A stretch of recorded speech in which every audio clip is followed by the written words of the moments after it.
অর্থনৈতিক লেনদেনের মাধ্যমে ভোটারদেরকে প্রলোভন দেখিয়ে তাদেরকে ভোট কেনার চেষ্টা করছে। আপনি নিজেই দেখতে পাচ্ছেন সাধারণ মানুষের স্বতঃস্ফূর্ত উপস্থিতি। আমার এই এলাকার সকল মুরব্বীরা আমার সাথে রয়েছেন।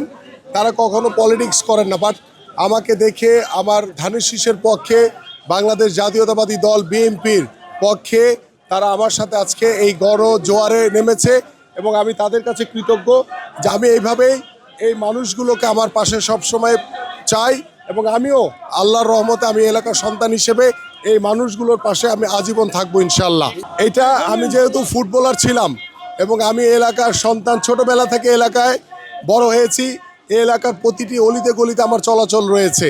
আমি ছোটবেলা থেকে এই এলাকায় বড় হওয়ার কারণে এলাকার মানুষজনের কাছে আমার আলাদা একটি জায়গা রয়েছে, ভালোবাসা রয়েছে। সেই আন্তরিকতা থেকে এখন দলের জন্য বাংলাদেশ জাতীয়তাবাদী দল সত্যিকার অর্থেই যে সাধারণ মানুষের দল এবং জনগণের জন্য যে কাজ করে, এটাই হচ্ছে তার জ্বলন্ত প্রমাণ।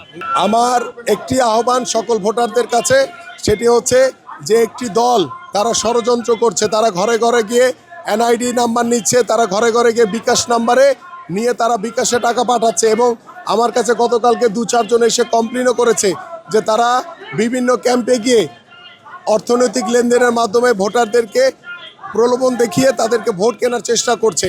এই ধরনের মানসিকতা আমাদের পরিত্যাগ করা দরকার, কারণ আমরা একটি অবাধ, সুষ্ঠু, নিরপেক্ষ নির্বাচনের অপেক্ষা রয়েছি। টাকা দিয়ে ভোট কিনে কখনো জনগণের আস্থা বিশ্বাস অর্জন করা যায় না। এটা আগামী 12ই ফেব্রুয়ারি জনগণই ব্যালটের মাধ্যমে তাদেরকে প্রত্যাখ্যান করবে ইনশাল্লাহ।